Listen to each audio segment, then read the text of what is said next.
Dans la tête d'un coureur, Heroes, Étienne Daguinos. Soyez les bienvenus sur le podcast Dans la tête d'un coureur en direct de la ASIC House à Paris. Aujourd'hui, on vous propose un épisode un peu spécial puisqu'on reçoit l'un des hommes les plus rapides de l'histoire du 10 km en Europe. Il est recordman de France du 10 km sur route, auteur d'un semi-marathon en 59 minutes et 46 secondes, finaliste du dernier mondial à Tokyo sur 5000 mètres. Et surtout, il incarne une nouvelle génération de fondeurs français qui osent rêver très très grand. Étienne Daguinos, bienvenue sur le podcast. Comment est-ce que ça va vraiment aujourd'hui, à quelques semaines maintenant de ton retour dans la capitale japonaise ?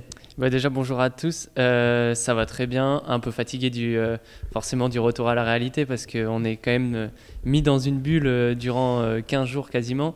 Donc ça fait bizarre de revenir en France, choc thermique aussi parce qu'on passe de 30 degrés à 12 degrés. Mais non, ça va. La saison n'est pas encore totalement terminée. Donc je m'entraîne encore bien comme il faut. Bon, tu vas nous raconter tout ça. Et pour cette interview, j'ai le plaisir d'accueillir un co-animateur, une fois n'est pas coutume, Charles Perrault, cofondateur du collectif de coureurs TRC et de The Running Collective, le premier comparateur 100% dédié à l'équipement running, trail et athlétisme. Salut Charles, merci beaucoup d'avoir accepté de m'accompagner pour cette interview à très haute vitesse.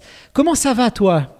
Ça va, hein. Là il y a un peu de vitesse sur la table, hein. J'ai envie de connaître tous ces petits secrets là pour encore battre mes records. Surtout que toi t'es un fan de 10 km je crois. Le TRC on aime bien le 10 km, on aime bien ça. Ouais. C'est notre cam. Ouais, donc là t'imagines que t'as plein de questions à fond à poser. Bon, on va détailler tout ça. Étienne, aujourd'hui on va s'intéresser à ton histoire, de tes débuts en Gironde jusqu'à ton record d'Europe, et on va aussi essayer de découvrir l'humain derrière l'aspect sportif, parce que je suis sûr qu'on va essayer de creuser un peu pour apprendre à mieux te connaître.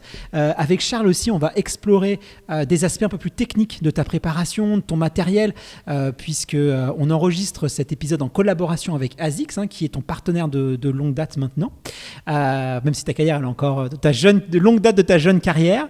Mais avant de parler de tout ça, j'aimerais qu'on remonte un petit peu le temps pour revenir là où tout a commencé. Je crois que quand tu étais enfant, tu te décrivais toi-même comme quelqu'un d'hyperactif. Tu as essayé, je crois, plein de sports. Alors, j'ai noté du tennis, du rugby, de la course à pied. Je crois que j'en oublie même encore quelques-uns, mais tu vas détailler. Quand tu repenses à cette période de ta vie, quel souvenir tu gardes un petit peu du petit garçon qui aimait bouger quand tu repenses à tout ça, les premiers souvenirs qui te reviennent? Moi, c'est vrai que je garde un souvenir où j'adorais le sport dès le plus jeune âge. Comme tu as pu dire, j'ai testé beaucoup de sports. On peut rajouter plein de sports, du foot, j'ai testé du basket, j'ai fait du triathlon aussi parce que forcément comme on aime courir, moi j'avais une famille qui avait commencé le triathlon avec ma sœur, donc je m'étais mis à nager. Bon, j'aimais pas ça, mais au final je m'en sortais plutôt bien. Mais dans mes souvenirs, j'étais vraiment quelqu'un qui adorait faire du sport à la maison. J'étais en permanence, que ce soit avec un petit ballon, à courir partout dans la maison, à faire du vélo dehors. Enfin voilà, je m'en rappelle que c'était ça. Les étés, j'étais chez mon papy, on passait notre temps dehors à jouer. Quand on allait à la plage, on jouait au ballon, on jouait tout le temps. Et du coup, c'est vrai que j'ai toujours adoré faire du sport et en fait être dans la nature aussi, parce que c'est ce que je retrouve maintenant avec la course à pied. C'est de pouvoir être dans la nature tranquille et juste être avec soi-même. Et t'étais bon partout? Parce que Étienne Daguinos au rugby, j'aimerais bien voir ce que ça donne quand même. Non, j'étais pas bon partout justement. Le rugby, j'ai dû faire 6 mois et après je suis sorti sur civière. Non, en vrai, j'avais pas le gabarit pour. Je me débrouillais bien au tennis parce que quand on est petit, il n'y a pas assez de puissance, donc je courais partout sur le terrain. Mais à chaque fois, le point commun, c'était je courais bien, donc je m'en sortais bien. Et c'était pour ça que, que ça soit au tennis, au triathlon, je me débrouillais bien. Mais c'était juste le point commun, c'était la course à pied. Donc la course à pied, tu as commencé à partir de 10 ans. C'est clairement assez rare d'aimer courir à 10 ans. La plupart des enfants, ils préfèrent aller jouer au foot, au tennis, au basket. Pour toi, c'était un coup de foudre immédiat ou ça s'est installé au fur et à mesure du temps? Non, je pense que ça a été un peu un coup de foudre immédiat où, en plus, quand t'es petit, que tu gagnes un peu les crosses, forcément, il y a ce côté un peu, un peu la gloire. Tu te dis, c'est bien, on gagne.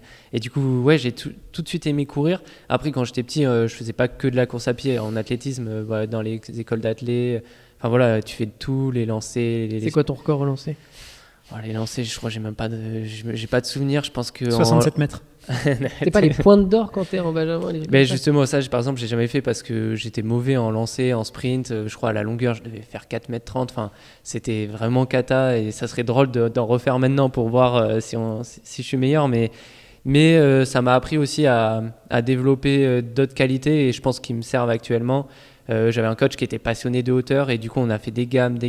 Quand on n'arrivait pas à faire une gamme, on la refaisait pendant 2 heures. Enfin voilà, c'était vraiment très précis et je pense que ça a développé aussi la qualité de pied qui me sert aujourd'hui à être le plus performant possible. C'est vrai que tu as une très très belle foulée, surtout qu'à partir de 13 ans, tu as décidé d'arrêter les autres sports pour te consacrer uniquement à l'athlétisme.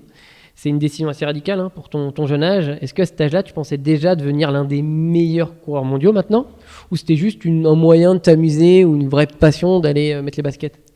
Je pense que c'était un peu un mélange de tout. Il y a eu un moment donné où à la fin, je faisais plus que du triathlon et de l'athlétisme, mais j'aimais tellement pas nager que c'était vraiment une corvée. Donc j'ai décidé d'arrêter pour mon bien-être perso. Où, en fait, quand c'est un calvaire d'aller nager, autant arrêter, surtout quand on est jeune comme ça. Et au début, quand je faisais du tennis, j'avais dit à ma mamie que je l'emmènerais à Roland-Garros. Et quand j'ai vu que le tennis n'était pas forcément fait pour moi, je me suis mis à la course à pied. Derrière, je lui ai dit mamie, je t'emmènerai au JO. J'ai pas encore fait les JO, mais je compte bien les faire dans 3 ans. Et donc, dès petit, je pensais à arriver au plus haut niveau. Après, de là à faire ce que je fais actuellement, je sais pas, mais mon rêve, c'était de participer aux plus grandes compétitions mondiales. Maintenant, il y a d'autres objectifs dans ces compétitions. Elle est déjà allée à Los Angeles, ta mamie? Non, mais je lui ai clairement dit de réserver son billet. J'espère bien l'emmener et elle n'aura pas le choix. À chaque fois, elle me dit « Oh non, mais c'est loin ». Je lui dis « Ah non, là, tu n'auras pas le choix, vraiment ». Et l'athlète, c'est quand même un sport qui demande énormément de rigueur. S'entraîner tous les jours, dormir, faire attention à sa nutrition, la récupération. Et toi, à 15-16 ans, au lieu d'aller faire la fête, sortir, tu étais déjà dans les meilleurs Français. Moi, je me rappelle, quand je faisais les crosses étant jeune, tu étais loin devant le peloton. Comment, toi, tu as vécu ce dilemme de faire ce choix entre sortir et courir avec cette vision, comme tu le dis déjà, d'être un grand champion? Je pense que c'est aussi des personnalités. Moi, sortir en soirée, c'était pas forcément ce qui me faisait rêver et pas forcément les choses que j'aimais le plus. Donc je préférais m'entraîner, aller voir les copains à l'athlé, et plutôt que sortir. Après, attention, je suis pas non plus à sortir 0 fois dans l'année, je sais aussi me faire plaisir.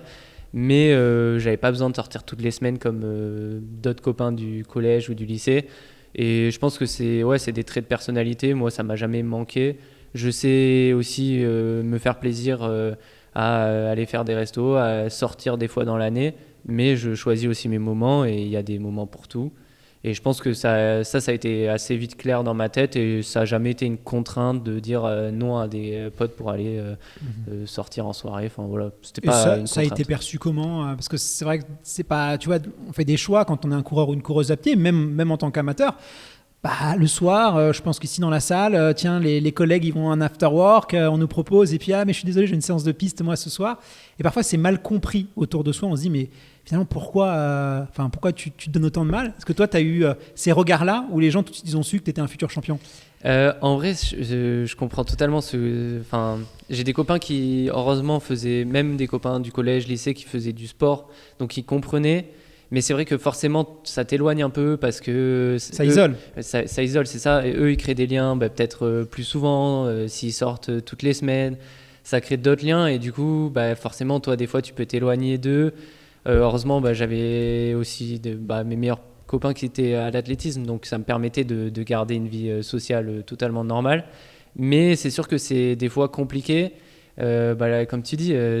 c'est pour monsieur et madame tout le monde, c'est pareil quand il y a des after-work et que toi tu as un objectif, je sais pas, le marathon de Paris par exemple, c'est ultra coté en France et du coup il y en a pas mal qui préparent, mais peut-être que durant la préparation ils vont devoir aller s'entraîner tout seuls et du coup forcément s'isoler un peu. Mais moi j'ai eu de la chance là-dessus où mon entourage a toujours compris, que ce soit mes amis ou mes amis du lycée. Et donc c'était assez facile, mais je comprends que ça puisse s'isoler pas mal. Pas de regret de temps en temps, c'est bien quand même. Oui, une petite bière de temps en temps quand même. C'est pour ça qu'il faut pas non plus être trop à cheval sur tout et que je sais aussi me faire plaisir des fois, aller voir les copains. Enfin voilà, il faut savoir aussi mettre de l'eau dans son vin. Pour un Bordelais, c'est bien.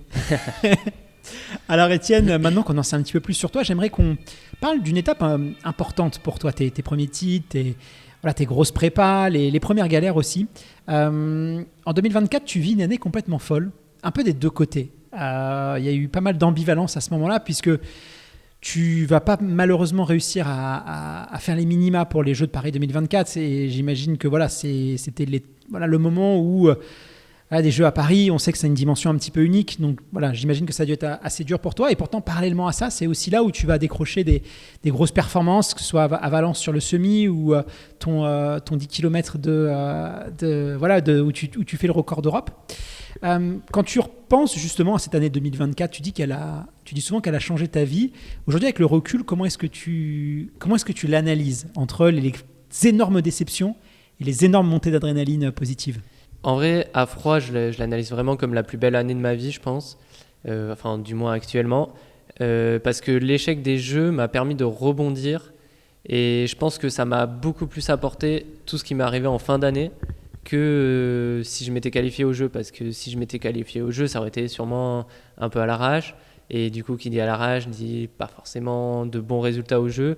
Je serais sûrement pas passé en finale, parce que je vois le niveau qu'il y avait, le niveau que j'avais l'année dernière par rapport à cette année. Enfin voilà, le gap est quand même énorme, donc je pense que je serais pas passé en finale. Et pour moi, certes, j'ai loupé une occasion rêvée de faire les Jeux à la maison. Enfin, ça n'arrivera pas 2 fois dans ma carrière. Mais ce qui m'est arrivé derrière a complètement pris le dessus. Et je regrette en rien d'avoir eu cet échec des Jeux. Parce que derrière, moins d'1 heure au semi, un record d'Europe, je pense que ça m'a beaucoup plus apporté dans ma carrière que d'être allé aux Jeux à Paris et d'avoir juste fait, on va dire, de la figuration. Et tu penses que c'est cette petite frustration qui t'a donné cette envie d'aller encore plus loin sur 10 kills et sur semi? Ouais, je pense qu'après, il y avait énormément de pression. J'avoue que quand ton année se passe pas très bien, que tu joues un peu de malchance durant toute la saison estivale, un coup la météo, un coup malade, un coup aussi, tu te dis, bon là, j'ai pas le droit à l'erreur. Le gros objectif de l'automne, c'était le semi à Valence.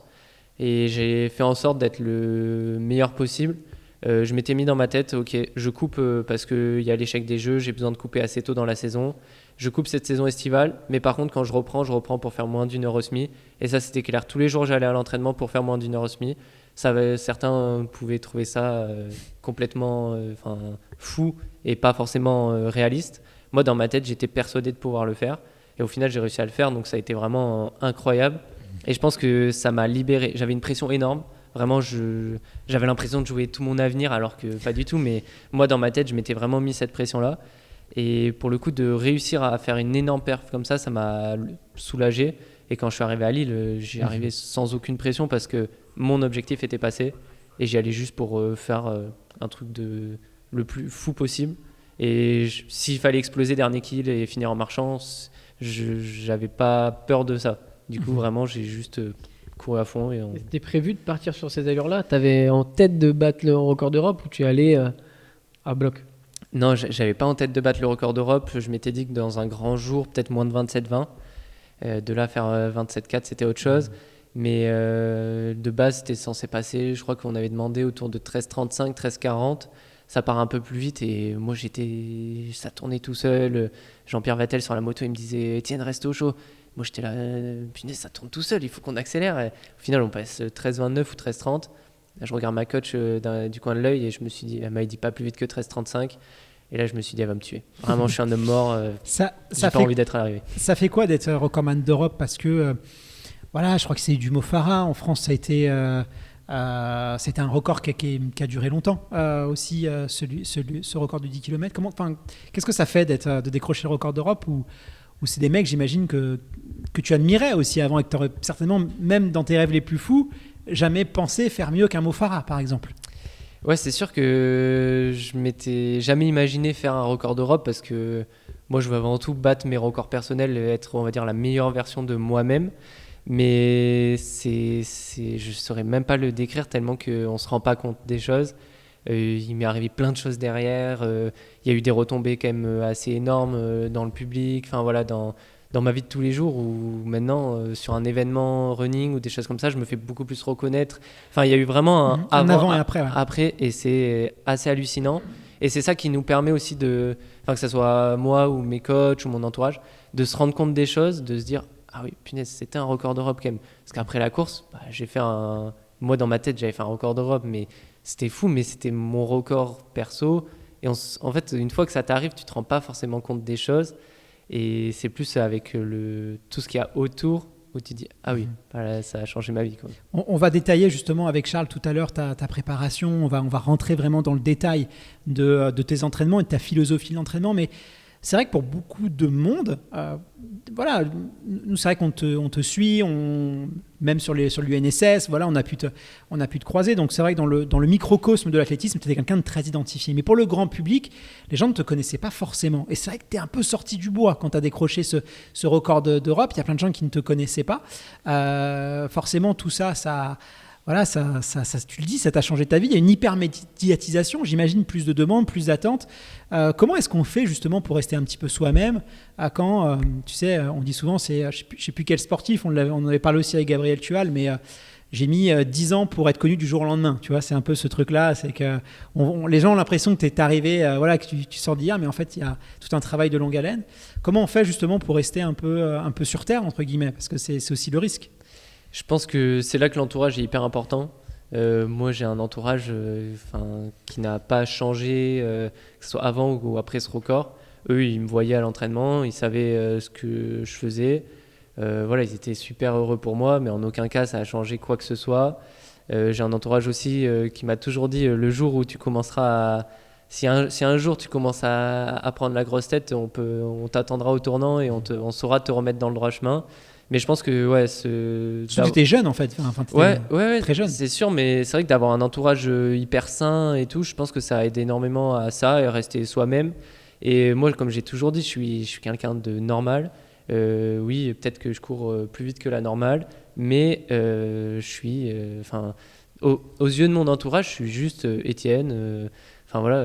Je suis pas recordman d'Europe et je pense que c'est ça aussi qui fait garder les pieds sur terre, où on n'est pas mis sur un piédestal tout le temps, et je pense que c'est important, c'est la base d'un bien-être d'avoir un bon entourage. Et pour toi, c'est important de rester au niveau local dans ta ville. Toi, tu es de Talence, donc région bordelaise, de garder ta coach, d'avoir les habitudes chaque année, de refaire les mêmes lieux d'entraînement, les mêmes séances, le même kiné. Pour toi, c'est quelque chose qui est vraiment important. Tu as une routine qui te permet d'avoir une vision long terme, ou tu restes dans ce statut clé. Ouais, moi, c'est vrai que je marche vachement à la confiance. Et quand tu arrives sur une compétition, tu te dis, tu te bats pour toi, mais tu te bats aussi pour tout ton entourage qui a subi. Enfin voilà, ma copine n'est pas partie en vacances cet été alors qu'elle avait 2 mois de vacances pour rester avec moi parce que je prépare les mondiaux. Enfin voilà, il y a mes coachs, ils sont bénévoles. Enfin, ils travaillent à côté, donc il n'y a pas que moi qui fais des sacrifices dans ma carrière, on va dire. Si c'était que moi, ça serait facile, mais l'entourage fait aussi des sacrifices. Donc quand tu te bats sur une compète, tu y vas aussi pour eux, et c'est là où ça fait des différences, je pense. C'est pas une pression aussi ? C'est pas une pression, je pense, c'est une motivation supplémentaire. Enfin, en tout cas, moi, je le vois comme ça. C'est comme ça que je marche, et du coup, de rester avec mes coachs, ils me connaissent par cœur, ils me connaissent depuis que j'ai 13-14 ans, donc c'est comme ça. Moi, je fonctionne, j'aime pas partir en stage tous les 3 semaines. J'aime bien aussi me poser chez moi, être assez tranquille. Donc, je pense que c'est des personnalités, encore une fois. Il y en a qui adorent partir en stage tout le temps. Moi, non, j'ai mes petits lieux de stage favoris, style Font-Romeu.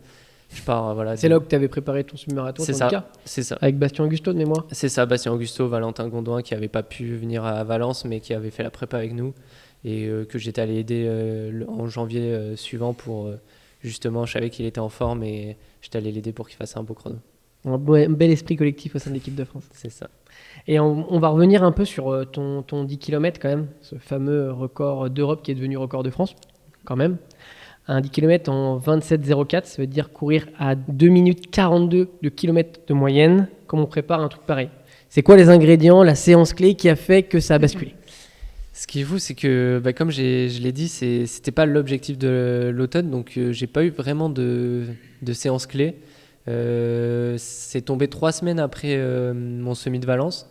Donc moi j'avais fait une très très bonne prépa, je pense. Après c'était que mon deuxième semi, mais J'avais fait une prépa qui m'avait paru juste vraiment très très bonne en termes de sensations. Enfin voilà, vraiment tout et toutes les données étaient top et ça s'est vu au semi. Et j'ai pas vraiment fait à la limite, c'est un 10 km qui a compté comme une SP10. Donc c'est un peu bizarre à dire, mais j'avais fait un 10 km à Bordeaux justement pour rester. Je l'avais jamais fait, ça me faisait plaisir de courir à domicile. C'était après mon objectif du semi. Je m'étais dit une semaine après, on va se faire un petit 10 km pour le plaisir. Je crois que j'avais fait 27-50 ou par là. Et en fait, je m'étais dit, bon, ok, les sensations, elles sont ignobles. J'étais une semaine après la redescente d'altitude. Et je pense que ce 10 km m'a permis de me dire, ok, la redescente d'altitude, la fatigue du semi, voilà, la décompression un peu. Ah ben, peut-être que dans 2 semaines, si tu cours à Lille, ça peut peut-être aller beaucoup, beaucoup plus vite, sachant que le parcours n'était pas optimisé à Bordeaux. Enfin, il y avait plein de données qui me faisaient penser que j'avais un très gros chrono dans les jambes. 27,04, je sais pas, mais je suis incapable de donner une séance type. Tu parles de données. Qu'est-ce que vous allez monitorer justement avec tes coachs, ta team ? On travaille du coup pas mal au lactate depuis 2 ans. Forcément, on essaie de voir un peu ce qui se fait, d'évoluer sans forcément changer du tout au tout notre entraînement. Mes coachs me connaissent énormément, donc ils savent ce qui peut être bien pour moi, ce qui peut ne pas être bien. On est constamment dans l'échange. Moi, des fois, je peux voir des choses en stage, je leur en parle. Ah ben tiens, j'aimerais bien tester ça. L'entraînement, ça fait partie quand même. Enfin, il faut garder ce côté plaisir. Donc eux, ils me connaissent. Si des fois j'ai envie de faire un truc, ils me le font faire. Mais ouais, beaucoup les lactates. Après, il y a le HRV aussi. Du coup, tous les matins, je vois un peu mon état de fatigue. Après, il y a la fréquence cardiaque, mais ça, c'est un peu moins. Je l'utilise un peu moins. Nous, on fait plus. Voilà, si ma coach elle me donne 3,20, je fais 3,20. Mais c'est plus sur le long terme ou si le HR. Tu regardes pas la fréquence cardiaque pour savoir parce que des fois, tu sais, on peut avoir l'impression d'être très fatigué et puis finalement le cardio c'est tout bon, ou à l'inverse, on a l'impression d'être en forme et puis on se rend compte que le cardio est monté un peu haut. Ça peut être un juge de paix. Disons qu'à l'instant T sur le footing en lui-même, je vais pas adapter mon allure en fonction de ça. Parce que moi, si c'est 3,20 dans ma tête, il faut que ça soit 3. Enfin, sur ma montre, il faut que ça soit même 3,18. C'est pas très bien ça. C'est différent, mais et après je me connais aussi. Maintenant dans l'entraînement, on arrive à enchaîner les semaines. C'est sûr que si un jour je suis complètement cramé, oui, là je vais adapter. Mais c'est plus après coup, on va dire peut-être les BPM étaient un peu hautes. La semaine prochaine, on va peut-être ralentir de 5 secondes. Mais non, pour le moment, on se trompe pas trop et du coup, c'est pour ça aussi que je suis pas adapté forcément. Mais ça nous arrive sur des doubles seuils, sur des choses comme ça. Les lactates sont un peu hauts, donc on va réduire, ou l'inverse, c'est trop bas, on va monter. C'est souvent, parce que le lactate finalement, c'est pas une technologie très récente, mais pour en parler beaucoup avec les entraîneurs, c'est que l'athlète va comprendre et visualiser qu'il était un peu trop vite, qu'il faut qu'il ralentisse un peu et que c'est beaucoup plus efficace en termes de pédagogie pour l'athlète qu'une fréquence cardiaque. On se dit, ouais, mais bon, de toute façon, j'ai un cœur qui monte très haut, je suis jeune. On va chercher un peu des excuses que le lactate, finalement, on se dit, c'est très... je sais pas, psychologiquement, c'est plus fort et les entraîneurs l'utilisent beaucoup pour responsabiliser entre guillemets les athlètes. C'est un peu ton cas en fait. Ouais, c'est ça. Nous, on l'utilise vraiment dans ce système-là, mais on écoute aussi énormément les sensations. Enfin voilà, on fait un mix de tout et on fait notre petit mélange et on se dit ok, ça c'est pas mal. Parce que les lactates, pareil, ça dépend aussi des profils et tout, mais à force, on commence à se connaître, on sait sur quelle base aller. Quand on a fait la prépa semi. Toutes les données à chaque fois, même sur les SP, on avait nos allures. On était en altitude, donc forcément c'est différent de la plaine. Enfin, c'était compliqué. Mais à chaque fois, on regardait au lactate et on se disait là on est dans la bonne zone, on est dans le vrai, on est vraiment sur le bon chemin pour aller vers l'objectif. Et toi, tu dis que t'es pas un très très grand fan des séances P parce que ça te fatigue beaucoup. Surtout, toi, quand tu fais du 5000 en moins de 13 minutes, c'est des allures qui sont quand même très très rapides, hein, faut le dire. Donc du coup, comment tu arrives à te préparer pour courir sur ces allures-là finalement, aller chercher aux alentours des 12,50 au 5000, c'est courir très très vite. Sans spé, ouais. C'est vrai que je suis vraiment pas fan quand je dis que ça me fatigue nerveusement surtout.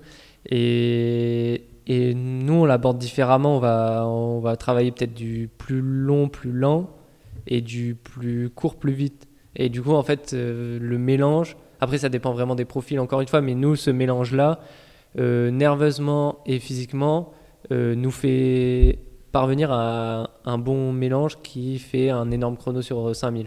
Et je pense que ça dépend vraiment des personnes, encore une fois. Mais moi, ouais, les SP5000, c'est ma hantise. Et toi, tu penses que tu as plus un profil à aller être plus fort sur 800, 1500 ou sur semi ou marathon? Je pense quand même sur le plus long. Même si je le travaille, et c'est pour ça que je suis encore actuellement sur la piste, c'est que je veux vraiment avoir des performances peut-être pas du 800, mais du 1500 au marathon à la fin de ma carrière, qui soient de très très beaux T'as fait 3,34 3,35 là, 3,35, cette année. Mais encore une fois, vu que j'ai couru un peu après les minima, j'ai fait 2 5000 pour les minima, et après il y avait les France, donc j'ai pas pu enchaîner des 1500. Mais ouais, dans l'idée, je continue à rester un peu sur du court pour progresser encore sur ma vitesse et tout ça. Et je sais que plus ça va aller, plus je vais pouvoir aller vite sur du plus long. Donc oui, après, à terme, c'est pas automatique. Si tu prends, alors oui, on peut voir Haile Gebrselassie, Bekele ou même Kipchoge, tu vois, qui ont une carrière très forte sur du 5000 jusqu'au marathon, mais on a des contre-exemples aussi.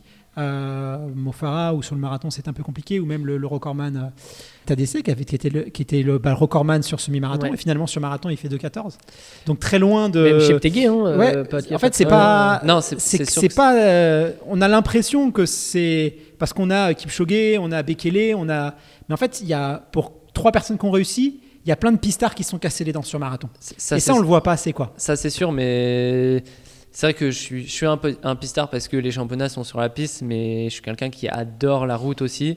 Et disons que mon semi m'a laissé présager de bonnes choses pour la suite. Si un jour je monte sur marathon, mais encore une fois, pour le moment, j'ai pas un profil marathon dans le sens où je fais pas encore assez de volume, toutes ces choses-là. Mais voilà, petit à petit, on va augmenter le volume pour à terme, durant ma carrière, faire du marathon. Ça, c'est clair et net. Parce qu'encore une fois, je marche au plaisir, et pour le moment je prends du plaisir sur le 5000, mais je prends du plaisir sur le 10 km, sur le semi, et je sais qu'à terme j'aurai envie de tester du marathon, et je pense que avec mon semi, j'ai vu qu'en préparant bien, je pense que je peux être performant sur du plus long. On reparlera du marathon, mais j'aimerais avec Charles qu'on détaille un petit peu plus ta prépa, soit semi, soit 10 km, parce que c'est vrai que c'est des courses un peu particulières, c'est des courses aussi où voilà, qui attire beaucoup de monde, c'est hyper populaire. Le 10 km en France, c'est vraiment la distance un peu reine. Dès qu'on croise un coureur, on lui demande « tu vaux combien sur 10 km ?» C'est comme ça, c'est un peu... c'est la référence. C'est la référence, c'est clair. Ce qui n'est pas le cas en Angleterre ou dans les pays tu vois, US, où le 5 km est beaucoup plus populaire. C'est vraiment une spécificité française. Le 10 km, on adore cette distance-là. Mais c'est aussi une distance qui est très dure, qui est très violente. On l'a tous fait, au 7e, 8e kilomètre, on est vraiment dans le mal, alors qu'un semi, c'est un peu plus confortable. Le 10 km, c'est extrêmement exigeant. Donc j'ai quand même envie qu'on détaille un peu ta préparation. Peut-être Charles, si tu peux détailler voilà, une semaine, enfin un peu un cycle type. Est-ce que c'est sur 4 semaines, 6 semaines? Comment tu les prépares déjà? Peut-être qu'on peut commencer par là.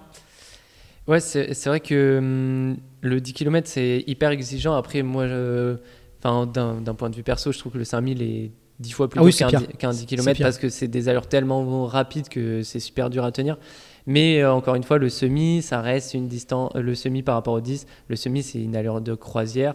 Et juste, en fait, 17e, ouais, sur la fin. Ouais, c'est ça, tu essaies de tenir, et ça va plus être... Tu kiffes du 1 au 15e, c'est du plaisir, quoi. Ouais, après, forcément, si tu pars trop vite, tu peux ouais, mais tu casses pas vraiment sur un semi, toi. Tu peux... en forme. Ouais, mais si t'es en forme, c'est bien. Oui. Ça dépend quel risque tu prends. Je pense qu'il y en a qui doivent, qui vont écouter, qui vont dire on n'est pas d'accord. Si tu parles comme Julien Vanders, lui, sur... Non, mais c'est sûr que le 10 km, c'est ultra dur physiquement, parce que ça va quand même sur des allures très rapides. Moi, ma prépa semi, ça a été une base de 4 à 5 semaines de... Enfin, même pas, j'ai dû faire 3 semaines de reprise. Après, j'ai dû faire un bloc de 4 à 5 semaines, un peu de foncier, on va dire. Et ensuite, j'ai fait les 4 dernières semaines à Font-Romeu, où là, on a fait du spécifique, avec toujours du volume, mais on se rapprochait plus de l'allure semi.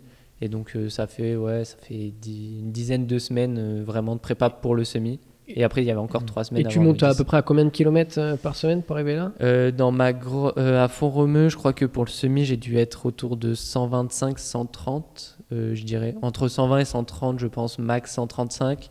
Et sachant que des fois je peux être à 135 mais sans vélo, comme je peux être à 125 avec une sortie vélo.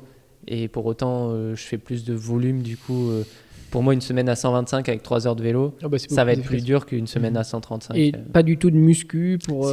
Si, je fais une muscu par semaine.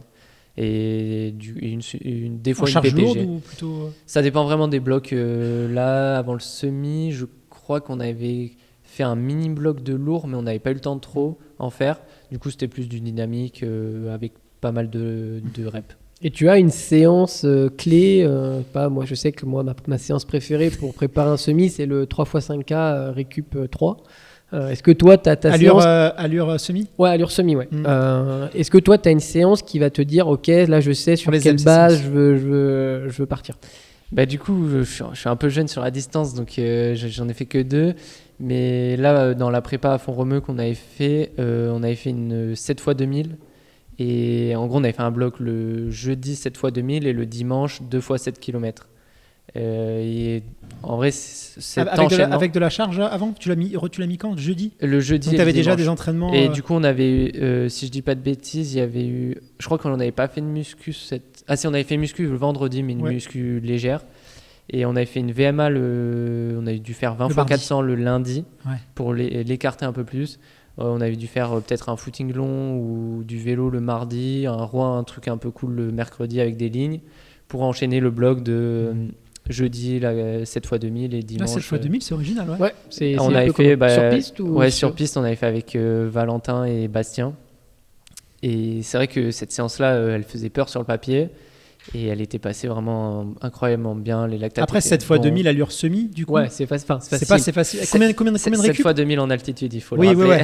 c'est pas le 7x2000. Mais du coup, tu avais adapté l'allure semi ou pas? On l'avait adapté un peu, mais on restait sur des allures quand même très proches du semi. Et vous pinciez les récup ou vous étiez sur combien Je pense qu'on était sur 2 de récup ou une 30. Une 30, un peu long quand même. Ah non. Mais en altitude, le dépasser 1000 mètres, ça peut vite faire mal. Ouais. Est-ce que tu récupères le cœur? Et du coup, c'est aussi l'enchaînement avec le 2x7 km le dimanche, où là on a fait, en gros, pour ceux qui connaissent, deux fois la boucle de Matmal, parce que de base c'était, je crois, 2 fois 20 minutes, mais au final on s'était dit autant faire 2 fois la boucle de Matmal 2 fois.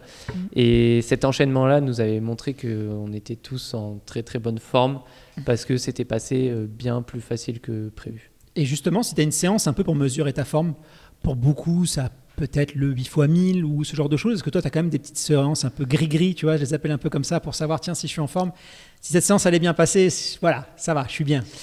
J'ai pas trop de séances comme ça parce que, encore une fois, je fais pas de spé. Donc, c'est dur de vraiment tester sa forme. Mais il y a des séances, des sorties longues. Moi, je vois vite comment je me sens. J'ai des sorties longues, on va dire, je fais 1h20. Et dedans, je peux avoir des blocs de 30 à 40 minutes.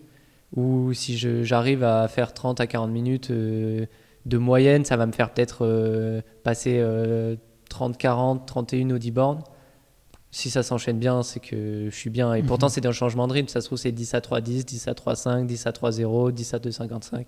T'as vu les allures quand même? Ouais. Ça fait rêver. Ouais. Tu voulais parler de double seuil, Charles, je crois. Oui, moi je suis... T'aimes bien ça. J'ai l'impression que c'est la mode du moment. Là, on voit partout ça. Et en fait, pourquoi tu fais ce type de séance? Qu'est-ce qui t'apporte en plus de faire, par exemple, là on voit que tu fais pas de spé mais plus de double seuil. C'est quoi l'intérêt de faire ce type d'entraînement pour le grand public? Tu vois, vous êtes des professionnels, c'est votre métier. Est-ce que demain, Guillaume, moi, ça peut nous servir? Moi, ça m'a permis de rajouter du volume, tout en gardant, de rajouter du volume sur une seule journée, tout en gardant des semaines où j'avais pas besoin de courir 150, 160 bornes semaine. Et je pense que pour le grand public, il y a peut-être d'autres choses à intégrer. Déjà intégrer du seuil tout court, parce que souvent quand on voit les entraînements de club ou des choses comme ça reste des entraînements très classiques, on finit allongé par terre à la fin de la séance. Donc je pense que déjà de contrôler un peu plus à l'entraînement pour le grand public, ça va être intéressant. Et encore une fois, tout le monde ne peut pas doubler dans la journée. Est-ce que ça sert à quelque chose de finir fort le dernier? Je pense que ça sert pas du tout à part se faire plaisir. Et c'est important, une fois de temps en temps, il faut le faire. Donc c'est pas à bannir, mais c'est pas à faire toutes les semaines. Et à chaque séance encore plus. Non, je pense que c'est ce qui fait la différence avec le double seuil. Au-delà de faire, moi ça m'a apporté en termes de volume, c'est de rajouter du contrôle. Parce que quand tu fais une journée à 30-35 bornes, tu es obligé de contrôler un peu plus ta semaine, parce que tu peux pas faire des grosses... on l'a testé, on faisait des grosses sorties le dimanche. j'en sais rien, des 6 fois 6 minutes à 2,50, ça me laissait trop de traces avec le double seuil. Et du coup, en fait, je pense que d'enchaîner un peu plus les semaines avec du volume mais plus contrôlé, c'est ce qui a été déclenché par le double seuil et c'est ce qui fait que tu arrives plus frais en compète et plus frais physiquement mais nerveusement aussi. Et en plus, tu peux plus enchaîner. En fait, Guillaume, grosso modo, le double seuil, il y a des coachs qui disent, on n'a pas la science exacte, mais en fait, que tu cours en VMA, donc aux alentours, je vais prendre des exemples pour ma part, que je cours à 51 sur mes 300 ou en 56, grosso modo, ça ne va pas changer le fond de mon niveau. Mais le fait de pouvoir faire, par exemple, 20 répétitions au lieu de 10, bah, c'est peut-être mieux sur le long terme et je vais avoir moins d'impact et je vais pouvoir enchaîner plus d'entraînement et in fine, sur le long terme, être beaucoup plus puissant. C'est plutôt une vision long terme. Ouais, bien sûr.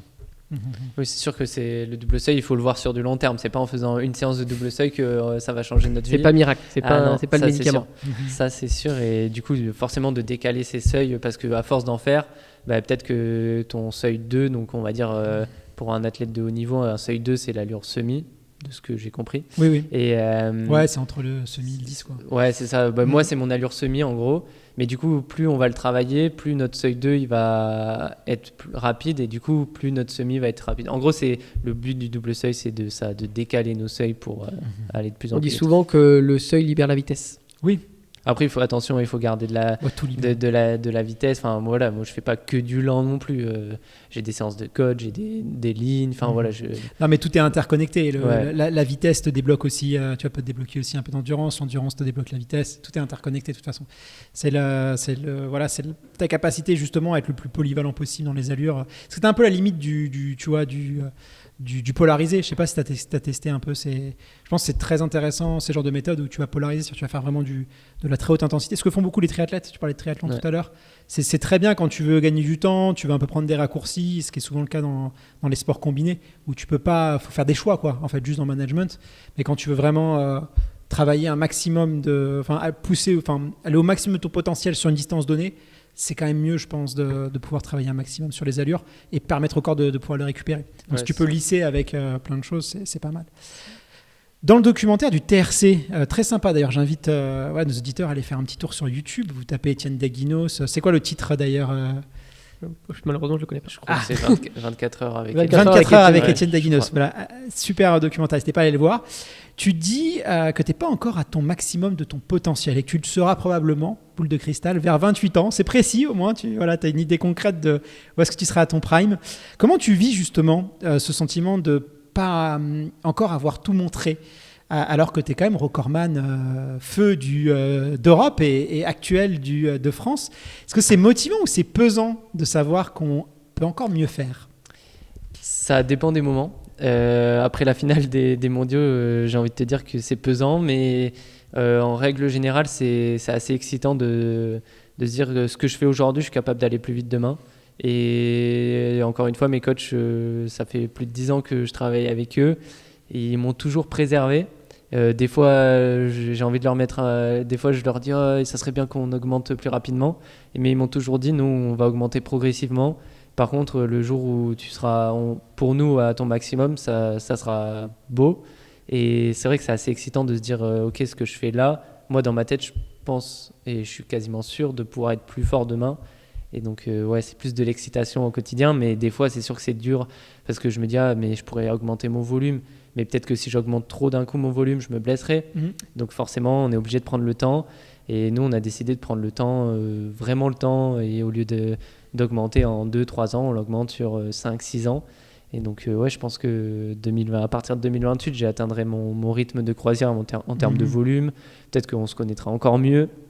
Donc, plus de l'excitation, on va dire, dans le long terme. Et tu as pris de l'avance ou sur ta projection ou pas là ? Je sais pas si j'ai pris de l'avance. L'année des Jeux, on avait comme objectif, on s'était dit ça va basculer ou pas du bon côté, mais ça se jouera pas grand-chose. Ça a basculé du mauvais côté, mais on était à peu près dans le vrai en termes de séance et tout. Et là, oui, peut-être on est un poil plus rapide que ce qu'on pensait, mais ça veut dire que peut-être qu'on a plus de marge de manœuvre. C'est intéressant parce que on peut facilement s'identifier à toi dans ce que tu dis, même nous les coureurs amateurs. Par exemple, tu dis souvent que tu n'as jamais eu 3 mois de préparation parfaite. toujours des petites maladies, tu le disais tout à l'heure. Maladie, météo, hop, il va y avoir du vent sur mon 10 km, des petits pépins physiques. Et ça, c'est quelque chose que même nous, on connaît tous, quoi. Finalement, c'est vrai que c'est rare une prépa où tout s'est bien passé. Toujours un petit rhume, un truc qui vient se glisser. Est-ce que toi, c'est quelque chose qui t'agace ou ça te motive justement de te dire je veux attendre vraiment la prépa parfaite, quoi. Est-ce que des fois, c'est pas frustrant aussi de se dire mais bam, voilà, j'ai tout fait bien, mais il y a eu la météo, je suis tombé malade, j'ai eu un problème au pied. Comment tu gères ça justement ? C'est vrai que moi j'ai toujours dit que j'avais de la chance, je touche du bois, je me blesse pas trop, mais au lieu de me blesser, je tombe malade. Donc c'est un peu embêtant quand tu fais une bonne prépa et qu'une semaine avant ton objectif tu tombes malade. Et souvent c'est signe de forme. Oui, mais du coup c'est un peu chiant quand tu es en forme et que tu tombes malade. Mais signe de forme, ouais. Et tu manges pas assez. Bah, souvent c'est juste en fait que tu es trop affûté et du coup tu prends toutes les maladies qui passent. Mais non, en vrai, ça fait partie du jeu. J'ai appris à force de m'être pris un mur proche des objectifs, j'ai appris à faire avec, à mieux le gérer, aussi faire plus attention, faire attention différemment. Donc maintenant, quand dans une prépa, je tombe un peu malade, on fait direct attention. On n'est pas là à pousser le corps. C'est-à-dire que demain, je me réveille, j'ai un rhume. Je fais au minimum 24 heures off. Si le lendemain matin, ça va toujours pas, je refais un jour off. En fait, on préfère faire 2-3 jours off et repartir à l'entraînement. Et c'est là où les données sont intéressantes, style HRV. C'est dans ces moments-là où nous, limite, c'est le plus important. Et que courir dessus, allez, non, c'est bon, on continue. Demain, on va faire la séance, mais demain, la séance, t'es fatigué, donc ça te laisse encore une journée de trace. En fait, tu perds une semaine, 2 semaines. Ouais. Donc, on a appris à travailler avec. Et on sait que ça fait partie du jeu des fois de tomber malade et c'est pas marrant mais mais vaut mieux s'arrêter plutôt que forcer. C'est ça. Parce que de toute façon c'est les longs arrêts qui sont, si tu as du volume dans les jambes, 3-4 jours en vrai, même si nous les athlètes on n'aime pas parce que tu vas revenir, tu n'as pas tout à fait les mêmes sensations, puis c'est vrai que le corps se désentraîne très vite, mais finalement si tu as la caisse, moi je me souviens pour le Covid, j'étais en prépa marathon, j'ai arrêté, je suis revenu, en fait tu te rends compte que même un mois après, si tu as vraiment une grosse caisse derrière toi, je parle vraiment si tu as fait beaucoup de volume avant, le corps il se souvient, quoi. Je crois que c'est 15 jours à peu près, si tu t'arrêtes pas plus de 15 jours, je pense que ça revient très très vite. Après au-delà, tu commences à perdre quand même quelques qualités et ça remet un peu plus de temps à revenir, mais si tu fais une petite semaine, quelquefois, moi ce que disait mon premier coach, mais s'arrêter 3 jours que 3 mois. Non mais c'est clair. C'est l'idée.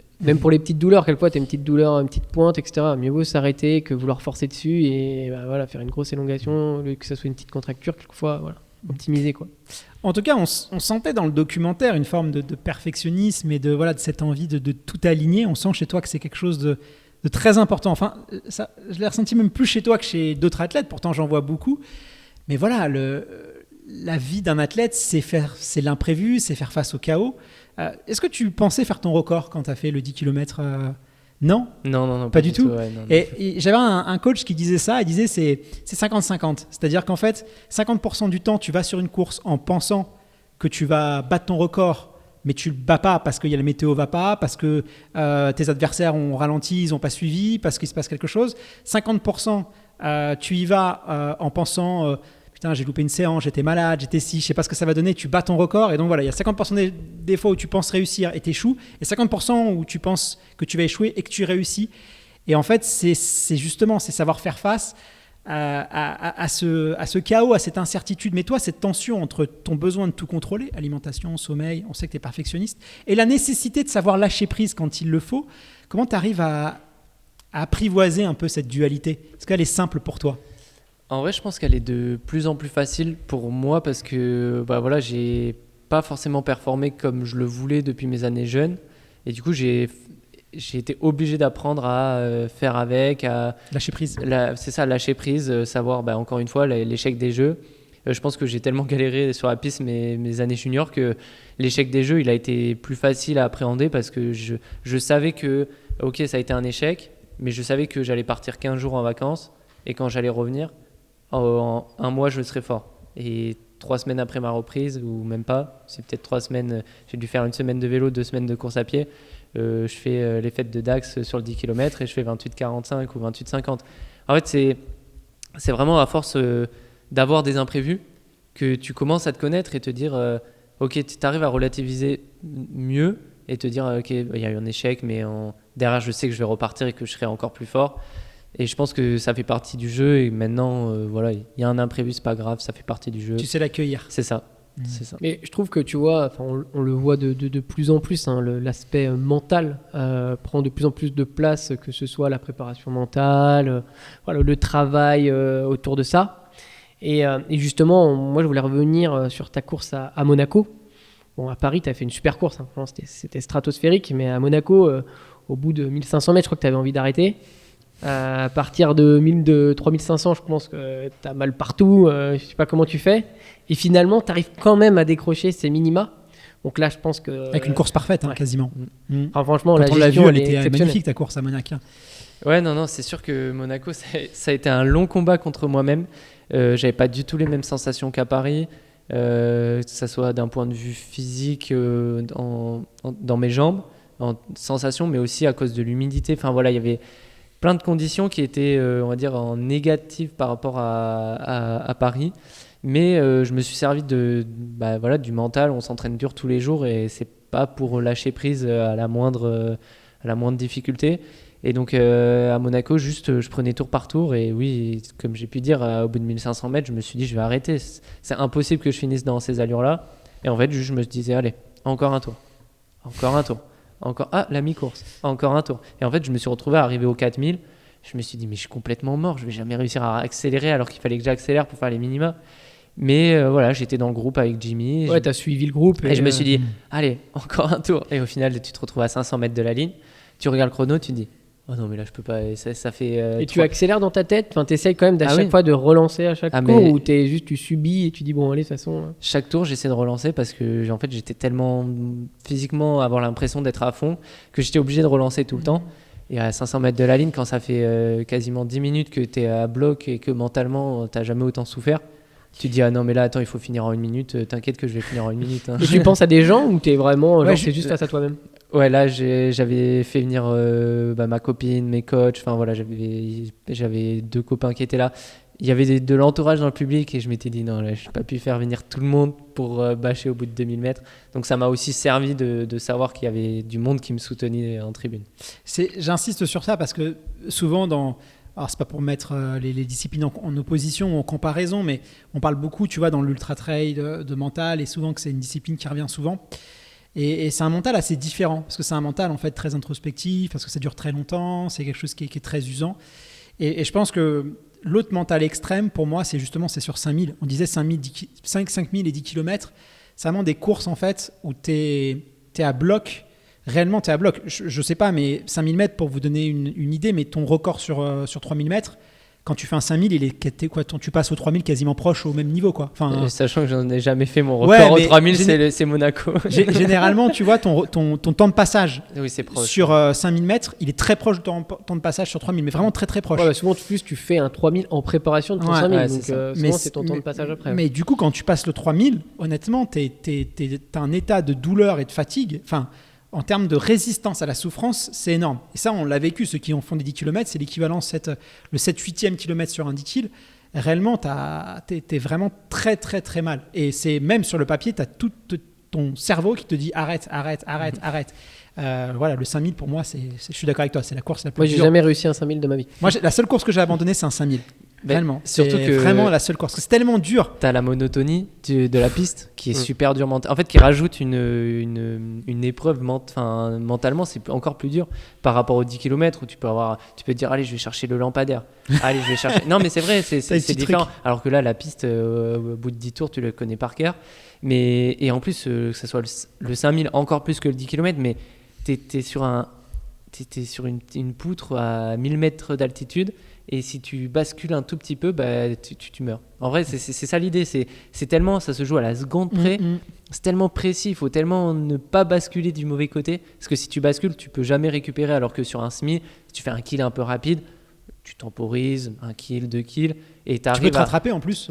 En fait, tu arrives à doser. Mais là, si tu bascules, tes lactates, ils montent beaucoup trop haut et tu es mort en fait. Et puis, surtout sur tes courses à ton niveau, maintenant, dès que tu perds le groupe, c'est clairement course perdue. Oui, c'est clairement, c'est mort pour toi. Tu laisses passer le TGV, tu le reprends plus. D'ailleurs, en parlant de groupe et on va dire d'énergie, voilà, vous avez une génération là sur 5000 mètres. Bon, on l'a vu au championnat du monde avec Jimmy Gressier qui fait un beau doublé. Enfin, 3e et 1er, Yann Schrupp, Fabien, Valentin, Bastien. Enfin, il y a une génération à l'heure actuelle qui est extraordinaire. Je pense qu'on n'a jamais vu ça. Pour toi, sur la ligne de départ, quand vous êtes sur une course, est-ce que tu les vois plutôt comme des adversaires ou plutôt comme des accompagnateurs pour être plus fort? Je vais diviser ma réponse. Ça dépend des courses. Par exemple, à Paris ou Monaco, moi, je m'en fiche de faire premier, 10e. Parce que pour moi, je viens là pour juste dépasser le chrono que je veux faire le meilleur temps possible en optimisant le maximum de choses. Donc, c'est par exemple à Paris avec Yann, on s'est retrouvé à un moment donné à être un peu entre deux groupes. Pendant 500 mètres, on s'est donné on a fait 250 chacun ou 300 mètres chacun pour rentrer sur le groupe de devant. Parce que on s'en fiche moi, honnêtement, je m'en fiche de finir devant ou derrière. Juste, je veux être le meilleur possible et faire le meilleur chrono possible. Donc, si on doit s'entraider à ce moment-là, tant mieux. Mais après, c'est sûr que ça reste des adversaires en course. Mais sur des championnats, oui, c'est des adversaires et il n'y a pas de... Chacun joue sa tactique, chacun joue en fonction de ses armes. Mais je différencie les championnats et les courses à chrono. Et après, sur la partie entraînement, tu vois, tu disais que tu as fait des stages avec Valentin, avec Bastien Augusto. Pour toi, c'est le fait d'avoir de la grosse densité en France, de pouvoir s'entraîner ensemble. Est-ce que ça vous permet de jauger un peu de la concurrence ou ça vous apporte pour aller chercher une nouvelle fois de meilleurs chronos? Non, je pense que après forcément il y a des affinités qui sont plus ou moins en fonction des personnes, mais c'est vrai que pour prendre l'exemple du stage qu'on avait fait avec Bastien et Valentin, on avait partagé énormément de séances. C'était vraiment hyper sain et on n'était pas du tout à justement finir à bloc la dernière raid pour montrer qui était le plus fort. Loin de là, on était juste à s'entraider. On n'a pas l'occasion de courir tous les jours avec... ça dépend des groupes, mais moi personnellement... Et eux, pareil, ils n'ont pas l'occasion tous les jours de courir avec des gens du même niveau. Et du coup, de faire des séances en groupe, c'est assez incroyable. Ça passe plus vite. Du coup, physiquement, c'est plus facile. Mentalement, c'est plus facile. Et je pense que ça nous apporte aussi énormément de progression de faire des séances comme ça en groupe, le temps que ça reste sain. Et comment tu fais, juste, c'est une petite question bête, mais comme vous avez chacun des entraîneurs différents, quand tu vas en stage comme ça, comment vous faites pour choisir telle et telle séance en fonction des coachs? C'est planifié longtemps à l'avance, j'imagine. Là, on savait que du coup, on serait tous les trois à essayer de rapprocher un peu nos planifs. Enfin, à la base, c'était surtout Bastien et moi. Et Valentin qui finalement s'est laissé tenter à faire un peu plus de vite que ce qui était prévu. Mais nos deux coachs, Bastien et moi, s'étaient mis d'accord avant. Vu qu'on partait sur la même on partait sur le semi de Valence comme objectif. On avait réussi à caler grosso modo les grosses séances ensemble. Après forcément des fois ça varie, il y en a qui préfèrent faire la muscu la veille d'une séance, d'autres le lendemain. Enfin voilà, ça on adaptait un peu autour, mais grosso modo toutes les séances sorties longues, on a quasiment tout fait en groupe. Mais de toute façon, c'était un peu le défaut de l'Europe face à... Parce que les Américains, sur le circuit américain, déjà, tu as tout le niveau fédéral, je veux dire scolaire, par contre, du sport scolaire, où du coup, tu as les teams où ils se rencontrent souvent, il y a, tous les week-ends, ils sont en course, c'est même trop, tu vois, mais il y a quand même, ils arrivent à créer des groupes avec beaucoup de densité. Évidemment, le Kenya, l'Éthiopie, c'est exactement la même chose parce que tous les athlètes sont concentrés. Et on sait que nous, c'était l'un des problèmes de l'INSEP. Pourquoi on en parlait dans le débriefing de l'UT, où ils disaient les athlètes n'aiment pas forcément venir à l'INSEP, mais c'est pas ça, c'est qu'il faut créer un groupe d'entraînement. L'INSEP accueille que certaines personnes, mais finalement, tu as besoin de venir aussi avec ta team. Tu vois, tu as besoin de venir avec tes gars et tout. Donc, si tu peux pas réunir un petit groupe au sein de l'INSEP, c'est juste pour t'entraîner tout seul ou à deux, c'est pas terrible, quoi. En fait, c'est juste par rapport aux autres pays. Tu vois, par exemple, je prends l'exemple d'une nouvelle fois où tu parlais des États-Unis. Les États-Unis, ça fonctionne en team. Tu vois, c'est les teams professionnels qui sont gérés par les marques. En France, en fait, chacun est un peu de son côté avec son code différent. Donc, du coup, en fait, t'as pas cette émulation de groupe. Ouais, mais c'est la densité. Enfin, toutes les études le montrent. C'est vraiment la densité qui crée la performance. À un certain niveau, quand elle est bien gérée, il faut pas que ce soit la course tous les week-ends, évidemment. Mais pas de densité, pas de performance. C'est pour ça que moi, je suis sûr que l'UTMB, on arrivera à être sous les 19 heures parce qu'en fait, il y a encore très peu de densité. Donc, on n'en est qu'au tout début. Et ça va encore beaucoup plus progresser au fur et à mesure. Et on l'a vu avec les 10 km féminins. Je veux dire, on a vu que plus il y a eu une densité, plus on a vu que les chronos baissaient. Souvent, on dit, oui, là, vous mettez de la densité et les chronos baissent. On parlait tout à l'heure de la corrida de houille. Parcours horrible, tu passes 3 fois la c'est côte. Clair. Il est claqué ce parcours. À un moment, c'est la densité. Une nouvelle fois, c'est la densité. Mais c'est ce qui est souvent sous-estimé. Hein. Vous pouvez aller sur le Summit de Paris. Regarde, j'ai migré. Enfin, la densité, ça peut vraiment être même plus important pour une performance qu'un parcours plat, roulant, avec des bonnes conditions. C'est sûr, ouais. C'est ce qui fait vraiment la diff. Hein. Et c'est le problème qu'on avait en France, c'est que tout le monde est éparpillé. Et du coup, après, il y a beaucoup de gens qui vont comme à fond remue. Enfin, il y a quand même pas mal d'athlètes qui font à chaque fois leur préparation à fond remue. ASICS a son centre. Le Shoujo Camp, où les athlètes sont bien logés. J'ai pu y aller, donc c'est très bien. Non, mais voilà, oui, ça commence encore à se professionnaliser. Il y a pas mal, même il y a d'autres marques. Je pense à OAC avec On qui ont créé leur team Europe. Donc voilà, je pense que c'est encore en train de se structurer tout ça et de mettre en place pas mal de choses. Et à l'avenir, je pense que les chronos vont encore descendre. Oui, c'est sûr. Le temps passe vite. On va parler évidemment on va faire un petit tour aussi de ton équipement. C'est important aussi parce qu'il y a des geeks autour de la table du matos. J'aimerais juste qu'on parle un petit peu du marathon. Juste une question très simple. On en parlait tout à l'heure. J'ai pas volontairement poursuivi parce que je voulais t'en reparler en fin d'émission. Est-ce que le marathon, c'est quand même l'objectif final pour toi ? Tout doit te conduire vers le marathon. C'est-à-dire, tu nous l'as dit, la vitesse, la piste, pour arriver sur le marathon en étant... Super Saiyan 5, tu vois, un peu pour ceux qu'on la ref, ou est-ce que c'est plutôt fin de carrière, ou ça t'excite pas plus que ça, est-ce que tu sais déjà quand tu seras sur marathon, voilà, dis-nous un peu derrière cette distance mythique. Ou sur trail, hein. Ou sur trail, peut-être, ce serait sympa, tiens.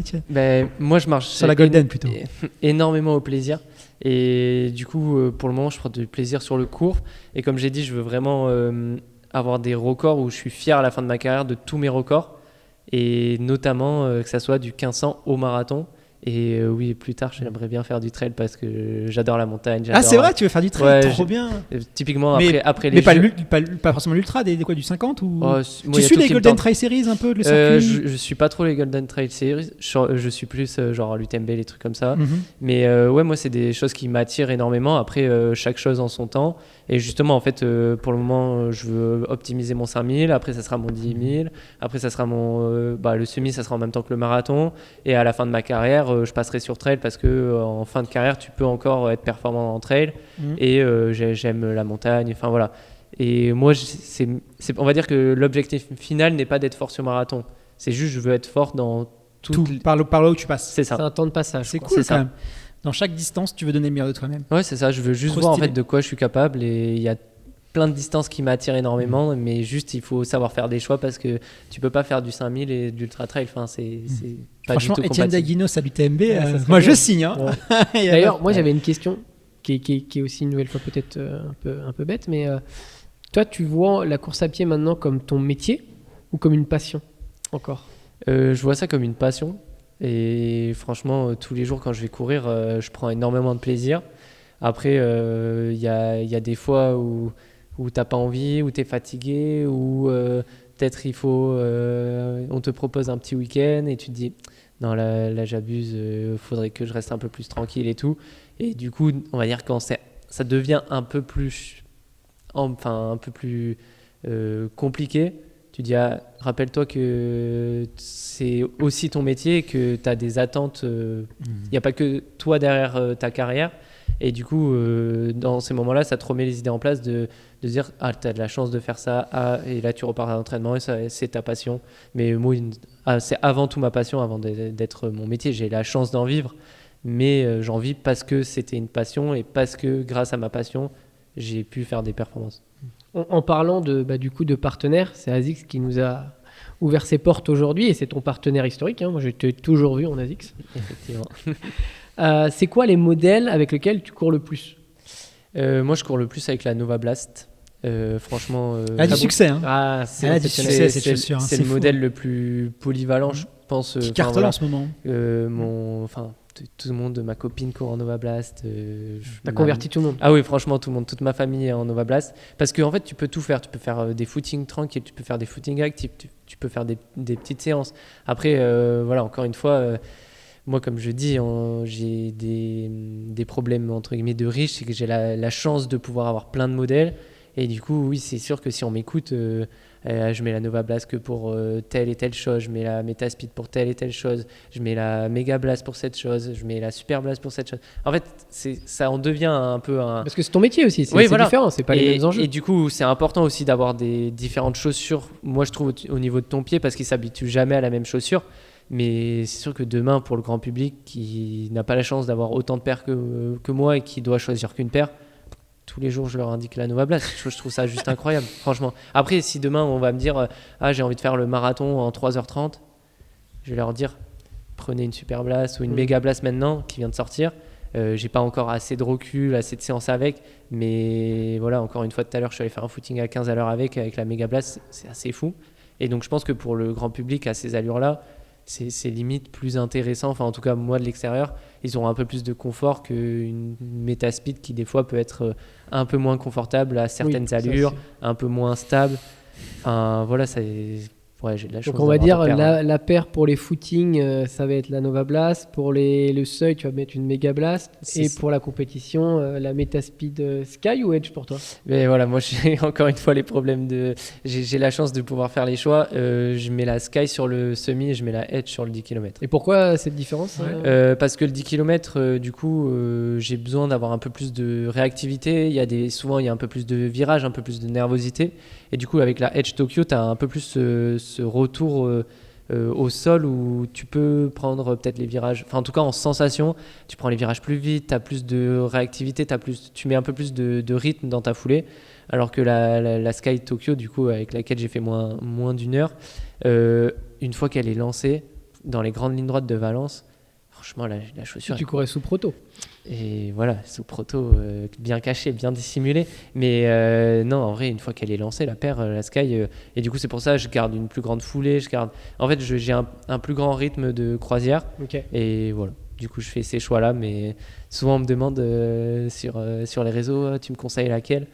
Je dis, moi, je cours avec les deux, donc ça dépend pour quelle distance. Et souvent, voilà, pour 10 ou moins, s'ils peuvent avoir le choix entre les deux, je leur dis la Edge. Parce que moi, je trouve plus réactif. Mais par contre, ça dépend des foulées et tout. D'un point de vue général, la Sky est beaucoup plus commercialisée, parce que normalement, elle a été faite pour les foulées un peu plus européennes, alors que je crois que la Edge est plus faite pour les foulées japonaises. Ouais, c'est ça. C'est plus les foulées un peu cadencées et tout. Mais au final, des retours que j'ai, franchement, c'est limite 50-50 en termes de plaisir. Et moi, si demain, j'avais que la Sky, il n'y a aucun souci et je courrais aussi vite. C'est juste... des petites sensations qui diffèrent, mais c'est très très léger. Tu fais encore beaucoup de séances en pointe, ou aujourd'hui avec le carbone, les nouvelles mousses, tu privilégies ça, ou quand est-ce que tu sors les pointes un peu? Je pense qu'avant Paris, j'ai dû sortir une fois les pointes au moment des interclubs. Et je les ai pas ressortis avant Monaco. Je cours quasiment jamais en pointe. Même l'hiver quand ça gèle, ou des fois... Ouais, non, encore moins l'hiver. Parce que ça tire un peu plus sur les tendons, les choses comme ça. Et par contre, maintenant, je cours quasiment que en Metaspeed. Et maintenant, j'ai pas encore eu l'occasion de la tester, mais je pense que mes séances vont changer. Je risque de courir en Sonic. Pour les avoir juste passés au pied dans mon appart, je vais sûrement courir en Sonic Blast sur mes séances sur piste. Je les ai au pied, c'est pas mal. Étienne, c'était un échange passionnant. C'était vraiment très cool, parce qu'en plus tu donnes pas beaucoup d'interviews, donc j'espère que nos auditeurs ont pris autant de plaisir que nous à en savoir plus sur toi. J'aimerais conclure cet échange avec une question un peu plus introspective. Alors, on sait que la course à pied, c'est un sport qui nous met face à la douleur, qui nous met face aussi au doute. Il y a beaucoup de questionnements quand on est un coureur ou une coureuse à pied. Il y a des moments de grâce aussi. Alors quand on commence, il y en a beaucoup, et puis on vieillit, puis on a de la bouteille. Là, je te regarde, Charles, ils sont un peu moins courants, les moments de grâce. On est plutôt dans les moments de maintien, mais ces moments, c'est pour ça aussi qu'on les aime, c'est parce qu'ils sont précieux. La course à pied, ça dit aussi beaucoup sur nous, je pense. C'est un sport qui nous révèle aussi beaucoup. Qu'est-ce que la course, en fait, t'a appris sur ta vie que tu n'aurais pas pu apprendre autrement sur le toit? Je pense que la course à pied, ça m'a appris à me dépasser encore plus et de pas juste rester sur ses acquis. Ça m'a appris aussi à accepter la défaite. Ça, c'est un point qui a été énorme en début, notamment dans mes années jeunes. Apprendre à accepter la défaite, toutes ces choses-là. Et ça m'a appris aussi que le dépassement de soi permettait d'avoir les plus grands plaisirs au monde. Enfin, quand on finit une course ou qu'on finit un entraînement, à chaque fois, je rentre chez moi et je me dis, mais comment les personnes qui ne font pas de la course à pied ou peut-être du sport en général, ils ressentent ça. Je pense que c'est même pas possible. Et moi, je trouve que c'est tellement un état satisfaisant et hyper agréable que je changerais pour rien au monde mon sport, parce que quand tu rentres d'une grosse séance, je pense que vous pouvez le valider, mais une grosse séance, une grosse compète qui s'est plutôt bien passée, on va dire, en règle générale, mais t'es dans un état où la vie est belle. La vie est belle. Quoi, le petit flow. C'est là, ça. de kiff, et je trouve que ça te permet de relativiser sur plein de choses et te dire, mais là, voilà, tous les problèmes de la journée. Enfin, moi, j'en ai moins. C'est mon métier de courir, mais tous les problèmes au boulot, on va dire pour le grand public, tu rentres de ta séance. Je pense que ça doit être trop agréable. Moi, je rentrais de cours, je faisais ma séance, je rentrais le soir, juste j'étais bien et heureux. Ce qui est trop cool, c'est que c'est hyper universel, quoi. Que tu sois fier d'avoir fait une séance de 8 x 1000 en 2,50 ou en 5,30. En fait, c'est la même satisfaction pour tout le monde. Même quoi. quand tu bats ton record, je pense que peu tu importe. sois champion du monde ou champion de ton quartier, tu lèves les bras pareil. Ouais, c'est vrai qu'il y a une universalité, même quand tu fais... peut-être nous, nos auditeurs, on l'a vu, voilà, si on revient de blessure, de longues périodes d'arrêt, en fait... tu vois, on se rend compte que même faire une séance, je sais pas, de 8 x 1000, voilà, même si on arrive à le faire en 5 minutes ou on le faisait en 3 minutes, en fait, on souffre pareil. C'est la même satisfaction, c'est les mêmes choses. On ressent tous la même chose. Quoi. Et c'est le seul sport où tu vas avoir le champion olympique, le champion du monde qui peut prendre le départ avec toi. Et je pense que ça, c'est une chance. Ouais, c'est l'universalité des choses. Universel. Ouais. En fait, sur une séance de 8 x 1000, de 8 x 1000, on souffre tous pareil. Quoi. Mais c'est ça, et moi, souvent, on me dit, le grand public, quand on fait des footings ensemble ou on a l'occasion d'échanger, ils me disent, ah non, mais moi, je cours moins vite, c'est différent. Je leur dis, mais non, que ton record et mon record, dans tous les cas, ça sera un record. Et il ne faut pas comparer aux autres, il faut juste se regarder soi-même et dire, ah ben c'est mon record, je suis hyper satisfait, mais que tu fasses 1h10 au 10 km ou 27 minutes, dans tous les cas, c'est ton record et c'est le dépassement de soi et c'est juste l'objectif principal et la base de ce sport, c'est juste se dépasser soi-même. C'est une super conclusion. Merci beaucoup Charles, merci beaucoup Étienne d'avoir joué le jeu des questions. Merci beaucoup à ASICS aussi d'avoir rendu ce très bel échange possible et puis nous avoir accueillis ici à la ASIC House à Paris. On se retrouve dès la semaine prochaine pour un nouvel épisode du podcast Dans la tête d'un coureur. D'ici là, prenez soin de vous et soyez fiers de vous. À très bientôt.